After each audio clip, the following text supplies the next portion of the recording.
atbildība. Kaut kā ir iznācis, ka, kad studējām pravietojumu par draudzi, mēs lielāko daļu uzmanības fokusējām uz neticīgo nākotni.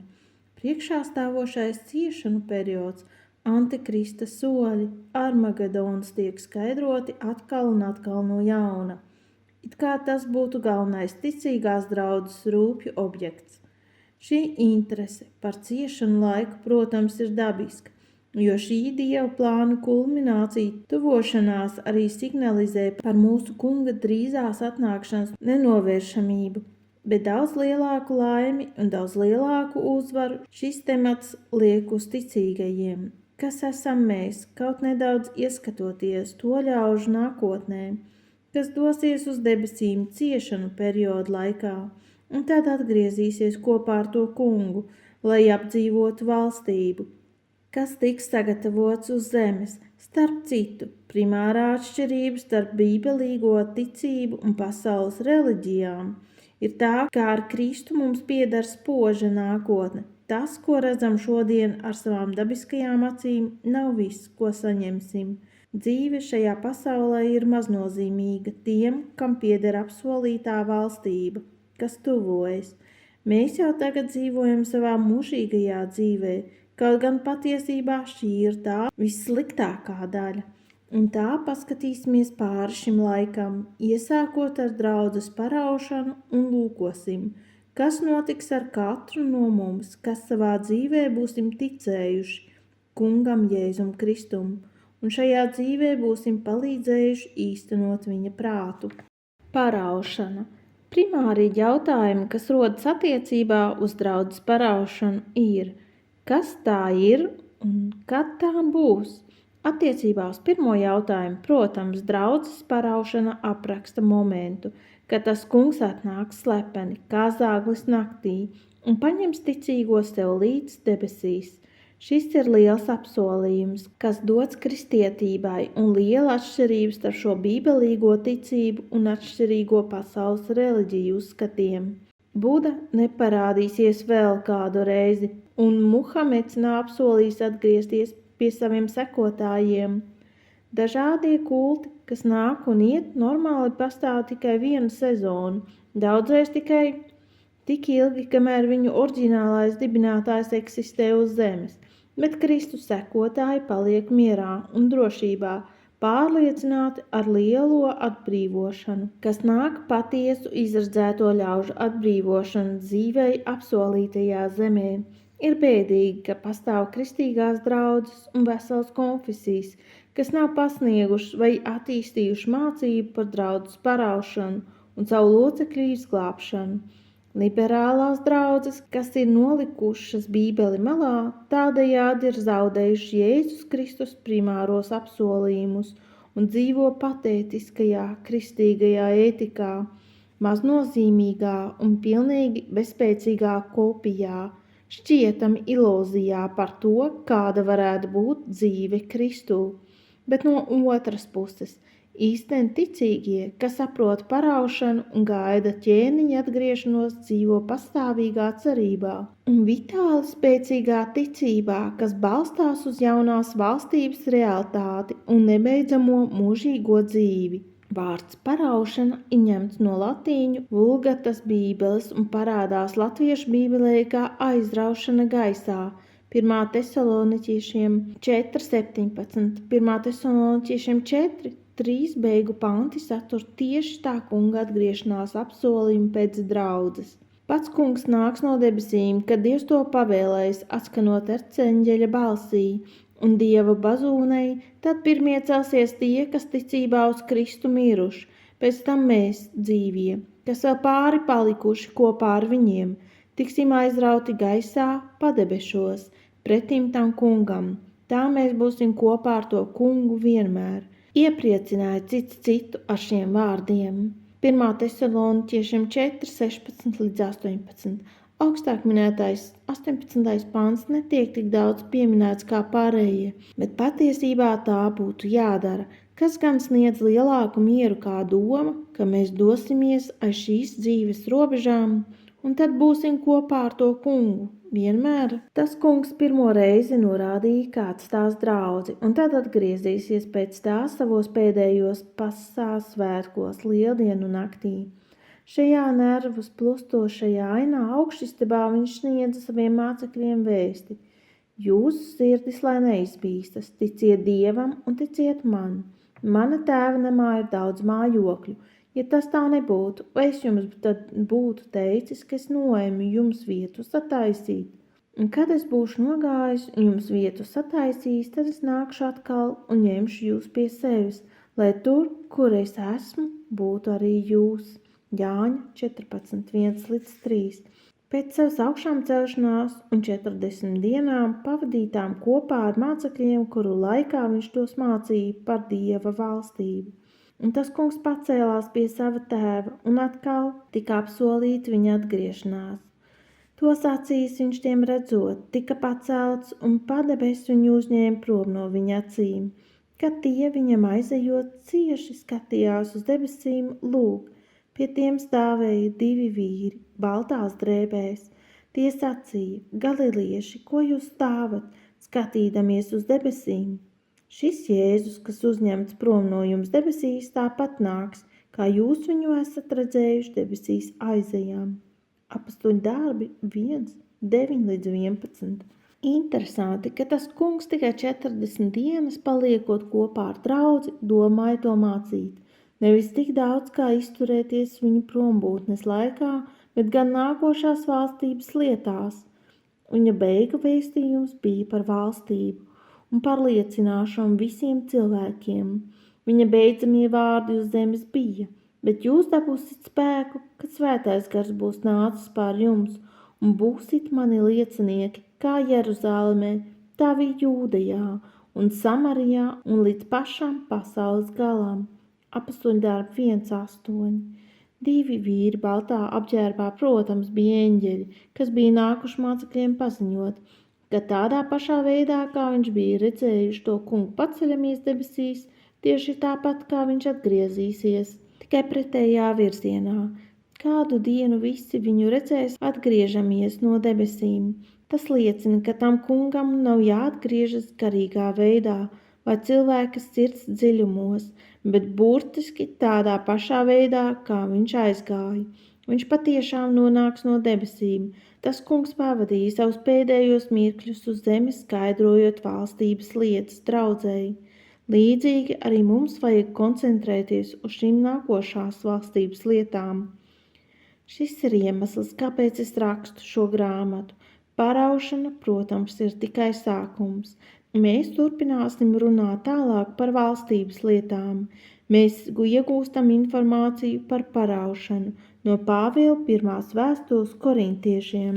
Jo kā Ādamā visi mirst, tāpat arī Kristū visi tiks dzīvi darīti. Bet ik viens savā kārtā, vispirms Kristus, pēc tam tie, kas Kristum pieder viņa atnākšanas dienā. 1. korintiešiem 15:22-23. Raksti saka, ka katrs cilvēks dzimis no Ādama, katra cilvēciska būtne nomirst, bet tie, kas ir miruši Kristū, tiks celti augšā. Tas arī norāda, ka mūsu augšām celšanās būs zināma kārtība, bet tik viens savā kārtā. Pirmie tika uzmodināti tie, kas miruši Kristū. Jēzus tiek nosaukts par pirmo augšām celšanās augli. Kopš viņš ir pirmais cilvēks, kas ir augšām celts. Pirmie augļi ir 3. jūdu svētku pareizais nosaukums – augšām celšanās svētdiena, ko mēs esam sākuši saukt par lieldienām.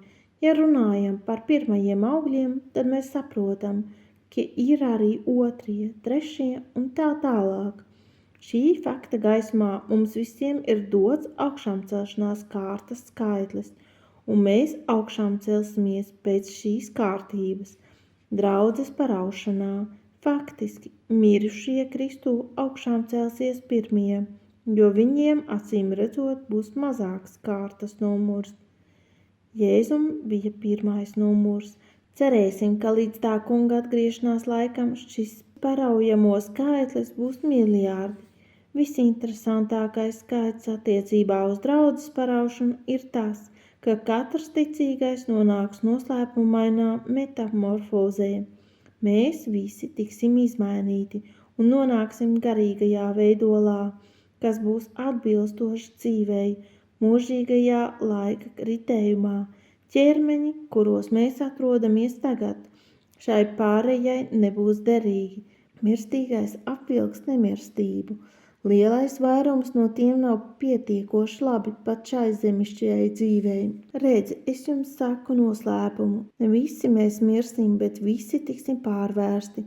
Piepeši acu mirklī, pēdējai bazūnai atskanot, jo atskanēs bazūne, un mirušie tiks uzmodināti neiznīcībā. Mēs tapsim pārvērsti, jo tam, kas šeit iznīcīgs, jātērpjas neiznīcībā, un tam, kas šeit mirstīgs, jātērpjas nemirstībā. 1. Korintiešiem 15, 51, 53. Iešana cauri nāvei izsauc mirstīgo būtņu kopēji, novērtējamās bailes. Katra cilvēciska būtne no tās baidās, izņemot patieso ticīgo. Pāvils gavilē nāves priekšā. Kur nāve? Tava uzvara? Kur elle? Tavs dzelonis? Nāves dzelonis ir grēks, bet grēka spēks ir bauslība. Bet paldies Dievam, kas mums devis uzvaru caur mūsu kungu Jēzu Kristu. 1. Korintiešiem 15, 55 līdz 57. Līdz ko ir notikusi draudzes paraušana, mēs esam gatavi aizraujošiem notikumiem, kas raksturo 7 gadu periodu, pavadītu debesīs, kad uz zemes lejā ir iestājies ciešanu periods. Paraušana ir vairāk aprakstīta grāmatā, beigu zīmes un 3. tūkstošgade. Debesīs. Līdz ko ticīgie rodas debesīs kopā ar to kungu, mums sākas interesants laiks. Mums netiek izdalīti spārni un arfas, bet to vietā mūs sagaida visai nopietna saruna ar to kungu, kuras mērķis ir mūs sagatavot kāzām. Mēs šajā laikā esam Kristus līgava. Debesīs mēs kļūsim par tā kunga sievu.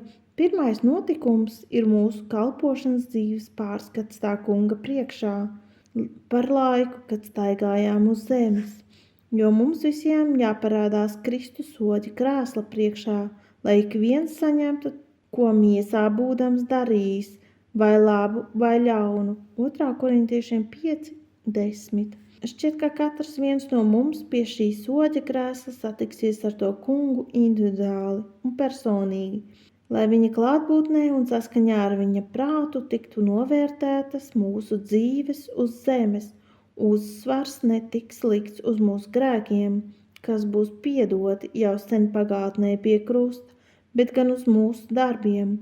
Ticīgais tiek izglābts, lai darītu labus darbus, un, protams, viņam kā Kristus māceklim ir uzticēta zināma atbildība.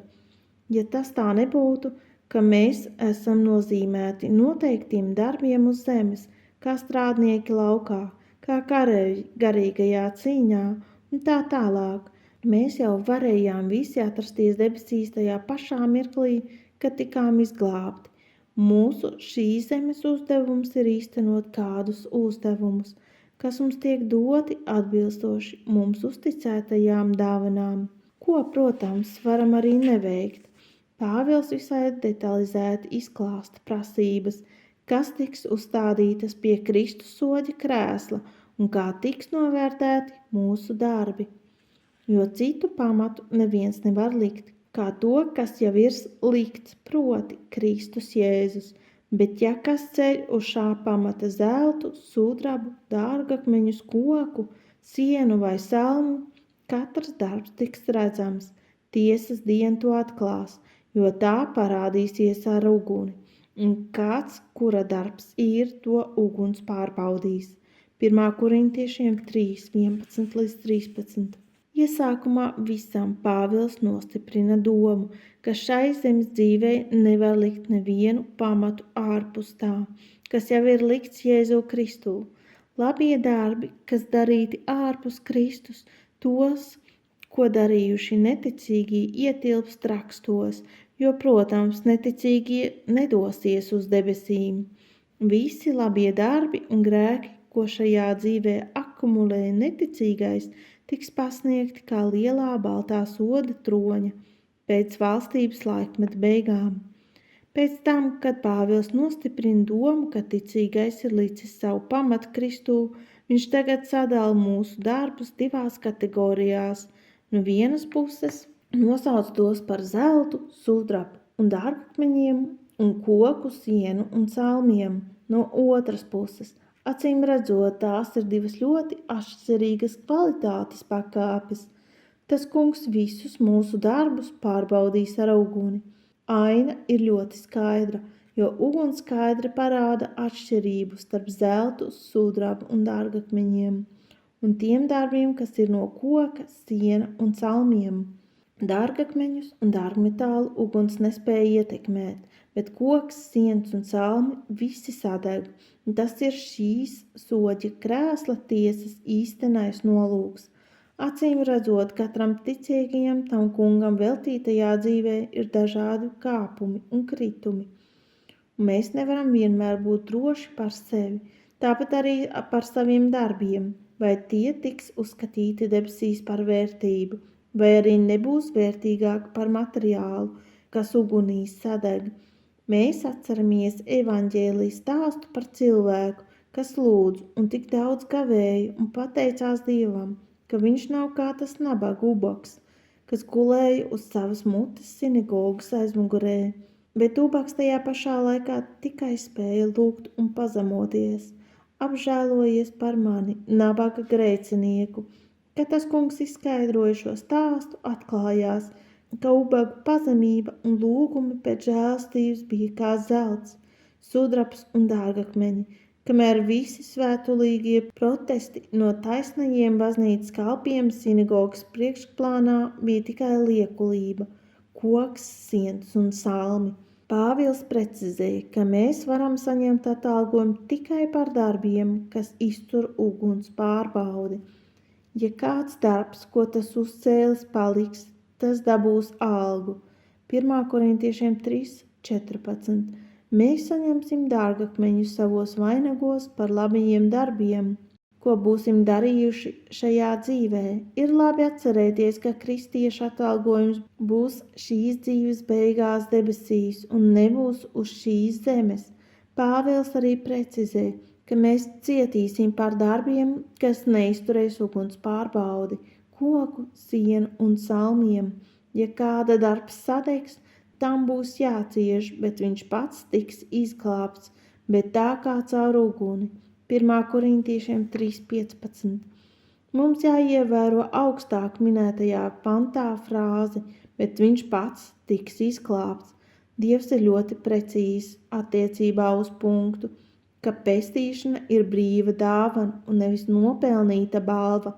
Mēs nevaram pazaudēt savu pestīšanu caur saviem sliktajiem darbiem un saviem grēkiem, kas tika visi piedoti tajā pašā mirklī, kad mēs nācām pie ticības uz Kristu. Mēs zaudēsim caur savu nenopelnīto atalgojumu par saviem sliktajiem darbiem. Mūsu darbs sadegs, bet mēs neatkritīsim no debesīm. Pēters domāja, ka smagais zivju pilnais tīkls, ko viņš vilka, saplīsīs, un kādas zivis var iekrist atpakaļ ūdenī. Jāņa 21:11. Tomēr tas kungs šajā gadījumā sargāja zivis, un neviena no tām neizkrita, kad viņi vilka tīklu. Uguns, protams, nespēja aprīt ticīgo. Dievam ir uguns, kas neapdedzina, kā piemēram gadījumā ar degošo krūmu uguns stabu. Uguns ir tikai, lai nošķīstītu no mums sliktos darbus, jo uguns sterilizē pārtiku no baktēriju kaitīgās iedarbības. Kristus soģa krēsls ir domāts, lai mūs sagatavotu, bez traipa, bez vainas vai tam līdzīga trūkuma. Tā kunga līgavas statusam, 2. Korintiešiem 11:2. Ja mums ir jādod uz kāzām ar to kungu ar apziņu, ka mūsu grēki ir piedoti, bet ar atmiņām par daudzajiem sliktajiem darbiem, ko esam darījuši dzīves laikā. Mūs māks vainas apziņa, un mēs nebūsim šķīstas līgavas, ko tas kungs cerēs aprecēt. Tādējādi Kristus soļa krēsls ir beidzamā sagatavošanās, tā jēra kāzu mīlestām. Tāpat kā zemišķā līgava sevi ietērp viskaistākajās drēbēs, tā arī mēs dosimies tā kunga priekšā, nošķīstījušies no visiem sliktajiem darbiem, saņēmuši piedošanu no visiem grēkiem un darīti pilnīgi, kā viņš ir pilnīgs. Tas dažreiz pārsteidz daudzus ticīgos, ka mēs patiešām reiz būsim līdzīgi Kristum savā šķīstumā, bet tas ir mūsu mantojums. Raksti to dara ļoti skaidru. Kristus nevarēja apprecēt mazāk šķīstu līgavu kā pats, un, protams, mēs valdīsim ar viņu valstībā, kā ķēniņiene uz zemes. Lūk, tāda ir patiesā kristietība, pāriešana no šīs pasaulīgās dzīves, šī pasaulīgā statusa, šī pasaulīgā ķermeņa, šī pasaulīgā prāta un šiem pasaulīgajiem darbiem, mūžīgās svētlaimes statusā, paša Dieva klātbūtnē, Jēzu Kristu. Kāzas. Tagad mēs esam gatavi apprecēties ar to kungu. Ir aizraujoši salīdzināt notikumus debesīs ar Izraēla kāzu tradīcijām Kristus laikā. Tur bija 7 dienu medus mēnesis jaunlaulāto namā līgavai un līgavainim, kam sekoja pieņemšana vai kāzu mielasts. Tas precīzi atbilst 7 gadiem debesīs un Kristus soļa krēslam, kas mūs aizveda līdz laulībām ar viņu. Jūdu kāzas un visi evaņģēlija pielietojumi šo kāzu sakarā tiek pilnībā aplūkot citā grāmatā. No šo grāmatu sērijas kristiešu mīlas stāsts. Jānis atsedz mums kāzu ainu 2 godības pilnos pantos savā Jēzus Kristus atklāsmē. Priecāsimies, gavilēsim un dosim viņam godu, jo atnākušas jēra kāzas un viņa līgava sataisījusies. Tā ir dots sterpties spožā, tīrā audeklā, proti audekls ir svēto taisnības darbi. Atklāsme 19:7-8. Baltais tīrais audekls no tīra lina vai līgavas apģērbs, ko mēs valkāsim, kad apprecēsimies ar jēru, atspoguļo Bībeles paraugu, kura izcelsme ir meklējama dziļā pagātnē līdz senā Izraēla derības teltī 2. Mūzes 25-30. Teltī izmantotais baltais lins saistījās ar šķīstu taisnīgumu. Līna aizkari ap telts ieeju bija pilnīgi balti, neviens nevarēja iet teltī caur malām vai aizmuguri. Ikvienam bija jābūt pilnīgi taisnotam un šķīstam, lai spētu iziet cauri baltajam lina priekškaram. Telts durvis tomēr bija krāsotas Kristus krāsā, sarkanā, purpura un zilā, kas norāda uz upuri, dižciltību un debesīm. Visiem izrēliešiem bija jāiziet cauri durvīm, un, protams, tā bija zināma alegorija tam, ka viņi iegāja caur Mesijas sagādātajiem līdzekļiem. Jēzus teica, es esmu durvis, ja kāds caur mani ieiet, tas tiks izglābts. Viņš ieies un izies un atradīs ganības. Jāņa 10:9. Telts priesteriem bija jātērpas Mesijas krāsās. Šīs pašas krāsas arī parādīja vārtu palodās un jumta segumā. Bet tagad draudze būs ietērpta baltā. Tīrs lins, šķīsts un balts, jo tīrs lins ir svēto taisnība. Pats fakts, ka mēs tagad varam parādīties baltā atbilstoši baltā krāsā, kā tas bija, kad parādījās Kristus pēc savas augšām celšanās, liecina par mūsu beidzamo un galējo pilnību. Pāvils salīdzina zemišķās kāzas ar šīm lielajām Kristus un viņa draudzes kāzām. Efeziešiem 5:21-33. Debesīs mēs redzēsim apustuļu pacietīgā darba augļus, kur mazuļu draudze beidzot būs iegūs visu pilnbriedu. Kad mūsu kāzas ar to kungu debesīs tiks noslēgtas, mēs būsim gatavi bez mazākās vilcināšanās atgriezties atpakaļ uz zemes kopā ar viņu, lai iemantotu viņa mums sagatavoto valstību. Tas precīzi atbilst tam, ka Izraēla kāzās līgavu pēc kāzām ar savu jauno vīru atgriežas dzīvot jaunajā namā, ko viņš ir sagatavojis priekš viņiem.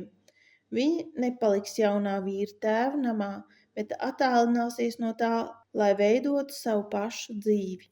Atgriešanās. Tā kunga atgriešanās uz zemes tiek pausta rakstos visai pagodinošos epitetos. Jāņa pieraksts aizrauja elpu. Es redzēju debesis atvērtas un raugi balts zirgs, un kas sēd uz viņa, tā vārds uzticīgais un patiesais, un viņš patiesā un kāro taisnīgi. Viņa acis ir uguns liesma, un galvā tam daudzi ķēniņu kroņi. Vārdu, kas tam uzrakstīts, neviens nepazīst kā vien viņš pats. Viņš tērpies drēbēs, kas asinīs mērgtas, viņu sauc Dieva vārds. Debesu karapulki sekoja viņam un uz baltiem zirgiem, tērpti baltā tīrā audeklā. No viņa mutes iziet ass zobens, ar ko satriekt tautas.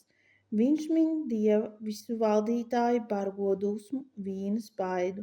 Un viņa tērpa, proti sānos ir rakstīts vārds ķēniņš, ķēniņš un kungu kungs.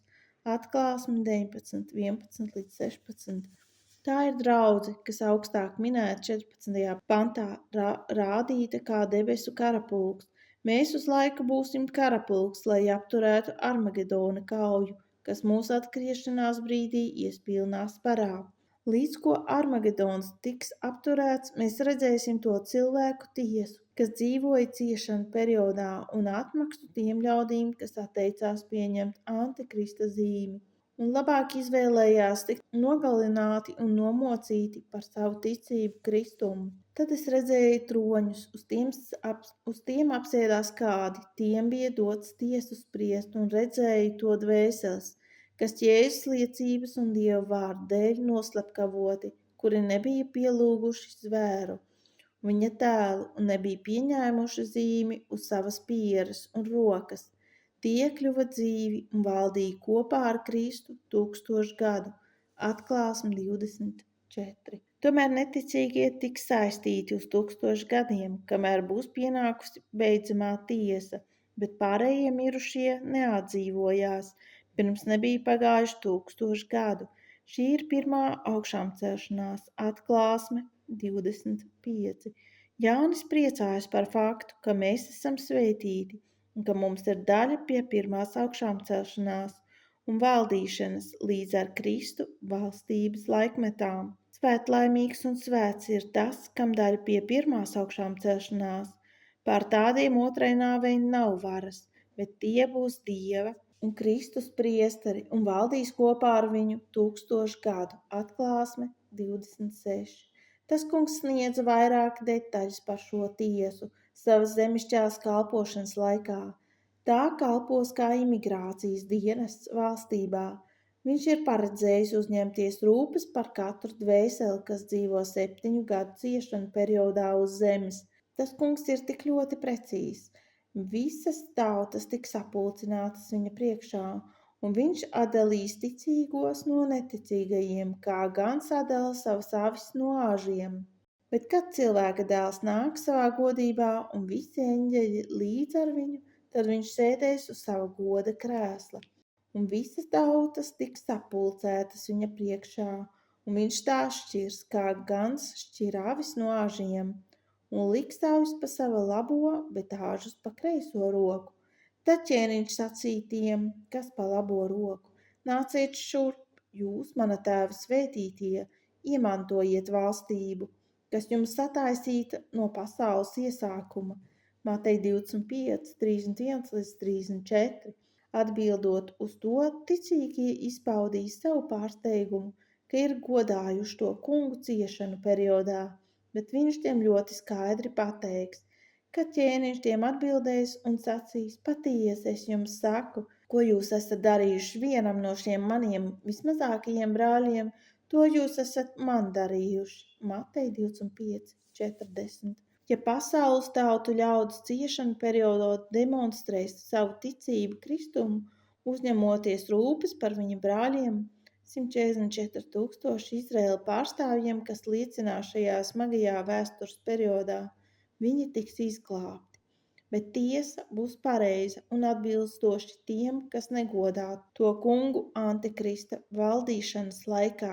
Tad viņš tiem atbildēs un sacīs: patiesi es jums saku, ko jūs neesat darījuši vienam no šiem vismazākajiem, to jūs arī dzen man neesat darījuši, un tie ies mūžīgā sodībā, bet taisnie mūžīgā dzīvībā. Mateja 25, 45 līdz 46. Vecās darības svētie arī valstības laikmeta sākumā tiks atkal no jauna piepulcināti pārējiem, un valstībā ieies visai sajaucies pulks, kam visiem būs kopēji patiesa ticība, Mesijam kā ķēniņam. Tur būs uzticīgie un vecās derības, kas būs tik ilgi gaidījuši uz šo varano laikmetu.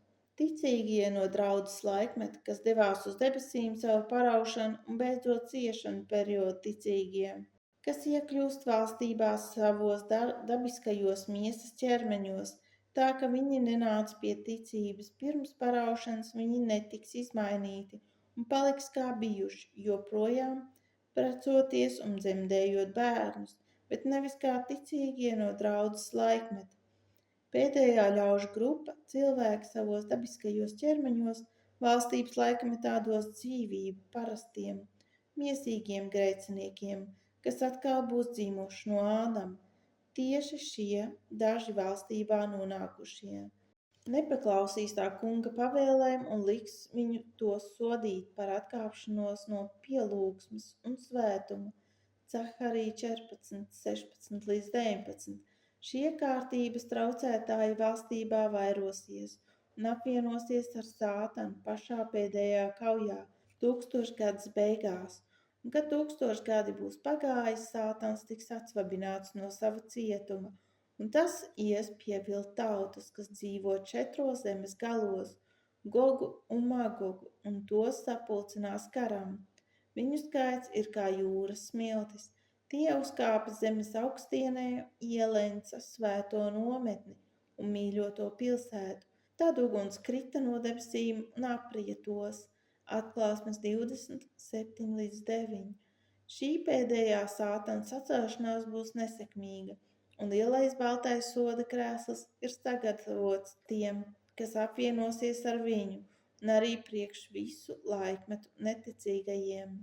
Tad es redzēju lielu baltu goda krēslu, un to, kas tanī sēdēja, no viņa vaiga bēga zeme un debesis, un tiem nebija kur palikt. Es redzēju mirušos, lielos un mazos, stāvam goda krēsla priekšā, un grāmatas tika atvērtas. Tika atvērta vēl cita grāmata, tā ir dzīvības grāmata.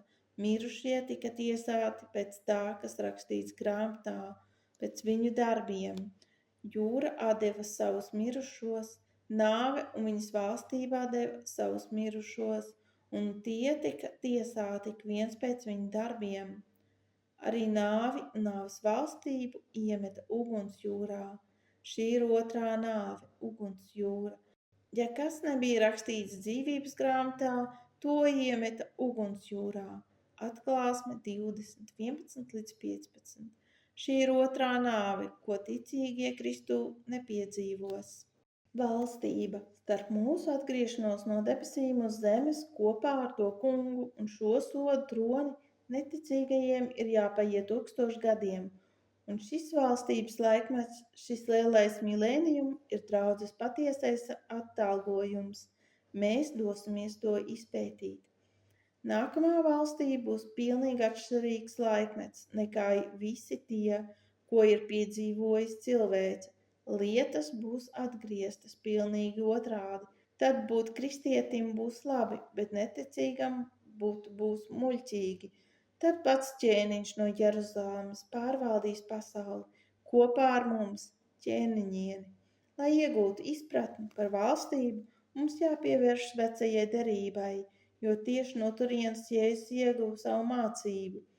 Tajā laikā, kad kungs mācekļiem mācīja valstības lietas, protams, nebija jaunās derības, bet Jesajas un citu praviešu raksti apskaidro vareno Dieva triumfa laikmetu. Jaunā derība iesāk ar pamatnostādni, ka lasītājs saprot valstību, jo tā jau tikusi izskaidrot vecajā. Tā iesākot ar kalnu sprediķu skaidrojumu, Kā cilvēks var iekļūt valstībā un kādi būs valstības likumi. Mateja evaņģēlija 5. un citas nodaļas turpina mūs idiliskajai Dieva pilnīgās suverenitātes valdīšanai pār visu zemi. Jeseja runā par Dieva valstības krāšņumu, bet viņš tiesās nabagus pēc taisnības, un cietējiem virs zemes spriedīs goda pilnu tiesu un pēc patiesības, bet vermācīgos viņš sitīs ar savu mutes zīzli un bezdievis nokaus ar savu lūpu dvašu. Taisnība būs viņa gurnu josta un uzticība viņu lielu aptināmo auklu. Tad vilks mājos pie jēra un pantēra apgulsies pie kazlēna. Teļš un jauns lāva un trekni lopi būs kopā un mazzēns tos ganīs. Govs un lāču māte ganīsies kopā, un viņu bērni gulēs kopā, un lauva ēdīs salmus kā vērsis. Zīdainis bērns rotaļāsies pie odzes salas, un nu pat no krūts atšķirts bērns izstiep savu roku pēc odzes spīdošām acīm. Ļauna neviens vairs nedarīs un negrēkos visā manā svētajā kalnā, jo zeme būs tā kunga atziņu pilna, kā jūras dziļumi, kas līdz pašam dibenam ūdens strauju pilna. Jeseja 11, 4-9. Nekur Bībelē netiek precīzāk un skaistāk aprakstīts valstība, kā Jeseja pavisam īsajā 12. nodaļā. Mēs citēsim to visā pilnībā. Tanī dienā tu sacīsi, es tev pateicos, kungs, jo tu gan biji uz mani dusmīgs, bet tavas dusmas norima, un tu mani iepriecināji. Tiešām Dievs ir mana pestīšana, es esmu paļāvības pilns un nebīstos, jo Dievs tas kungs ir mans stiprums un manas slavas dziesma. Viņš bija priekš manis pestīšana. Un jūs smelsit ar prieku ūdeni no pestīšanas avotiem, un tanī dienā jūs sacīsit, pateicieties tam kungam, piesauciet viņa vārdu, pasludiniet viņa darbus tautu starpā. Daudziniet, ka augsti teicams un dižens ir viņa vārds. Dziediet tam kungam slavas dziesmas, jo viņš ir darījis varenus darbus, lai tas top zināms pa visām zemēm. Gavilējiet un liksmojiet jūs, Cionas iedzīvotāji, jo liels ir jūsu vidū Izraēls svētais. Jeseja 9, 6-7. Tad būs pilnībā īstenojušies, jo jums ir dzimis bērns. Mēs varam turpināt un turpināt ar citiem praviešiem un to brīnišķīgiem dzīves aprakstiem uz zemes ķēniņa tuvumā. Tā laika būtiska pazīme būs konstants Jēzus tuvums, pilnīgo svēto uzvara un absolūta taisnība un žēlstība viscaur zemē. Un tā atkal ir patiesās draudzes balva – mūžība. Ar valstību un balto soda troni mēs vēl neesam beiguši. Ticīgie dosies tālāk visai noslēpumainā periodā, ko pazīst kā mūžību, par ko varam sacīt visai maz, jo raksti ir ļoti noslēpumaini.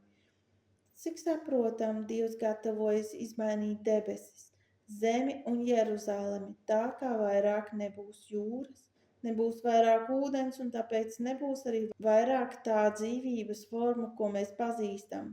Tomēr mēs turpinām dzīvot ar to kungu mūžībā, zem pavisam savādiem jauniem apstākļiem. Rakstu pašās beigās Bībeles pieraksti kļūst simboliski, gandrīz neizprotami un neaptverami. Kā Jānis apraksta to savā atklāsmē, mēs varam Jāņa mūžības aprakstu minēt tikai kā piemēru, kā viņš to redzēja un mums uzrakstīja atklāsmē 21. Es redzēju jaunas debesis un jaunu zemi, jo pirmā debesis un pirmā zeme bija zudus, un jūras vairs nav. Un es redzēju svēto pilsētu jauno Jeruzalemi, nokāpjam no debesīm, no Dieva, sagatavot kā savam vīram graznot līgavu. Un es dzirdēju stipru balsi no troņa sakām, redzi, Dieva mājoklis pie cilvēkiem, viņš mājos viņu vidū, un tie būs viņa ļaudis, un Dievs pats būs ar viņiem. Viņš nožāvēs visas asars no viņa acīm, Nāves vairs nebūs, nec bēdu, nec baidu, nec sāpju vairs nebūs, jo kas bija, ir pagājis. Tas, kas sēdēja goda krēslā, teica: redzi, es visu daru jaunu. Tad viņš teica: raksti, jo šie vārdi ir uzticami un patiesi. Un viņš man sacīja: ir noticis, es esmu alfa un omega, sākums un gals. Es došu izslāpušajam bez maksas no dzīvības ūdens avota. Kas uzvar, tas to iemantos, un es būšu viņu dievs, un viņš būs mans dēls. Atklāsme 21, 1-7. Visai zīmīga detaļa ir tā, ka mūžībā nebūs dieva tempļa.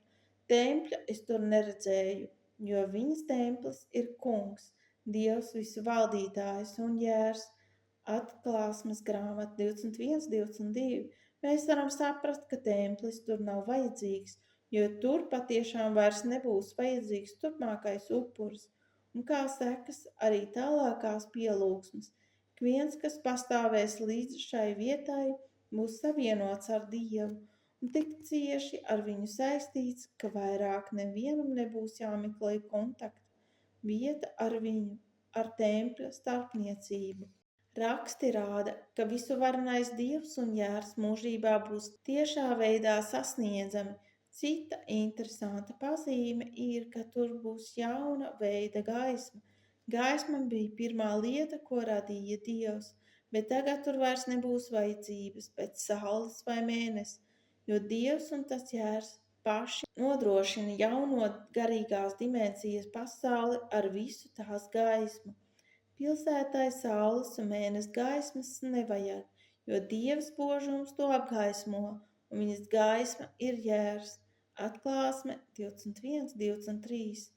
Visu sajūsminošākā mūžības pazīme ir tāda, ka tur vairāk nebūs pat mazākā ļaunuma pazīmes, pat vismazākā tā pieminēšana. Valstībā vēl bija zināms sacelšanās daudzums, kā mēs agrāk minējām, bet mūžība būs pilnīgi brīva no visa, kas pieviņ. Viņā sanesīs tautu greznumus un dārgumus, nemūžam tur nekas neieies, kas nesvēts, un neviens, kas dara negantību un melo, bet vienīgi tie, kas rakstīti jēra dzīvības grāmatā. Atklāsme 21, 26-27. Un atcerieties, tas ir tikai sākums. Tā ir ieiešana nebeidzamajā laikmetā, un to raksturo absolūti pilnvērtīga dzīve. Jānis pēc tam, kad bija ieskatījies šajās lietās, izdarīja visloģiskāko secinājumu, kas būtu jāizdara arī visiem kristiešiem. Pirmā lieta, ko viņš juta, kas jādara, bija nekavējoties lūgt par drīzo mūsu kungu Jēzus Kristus atgriešanos. Apostols Jānis, jaunā derības svētais, draudzes loceklis, pacietīgi gaidīja uz paraušanu. Tikpat pacietīgi arī mums vajadzētu gaidīt. Bībeles secinājums ir vairāk nekā atbilstošs šai mūsu diskusijai. Jāņa beidzamajai lūkšanai ir jābūt arī mūsu beidzamajai lūkšanai. Visas neaptveramās ainas skatā, jo Jānis redzēja šajā pārsteidzošajā Jēzus Kristus dotajā atklāsmē. Viņš vienkārši teica: tas, kas visu šo apliecina, saka: tiešām, es nāku drīz. Āmen. Tiešām nāc, kungs Jēzi, mūsu kunga Jēzus žēlstība, lai ir ar visiem. Āmen. Atklāsme 22, 20-21.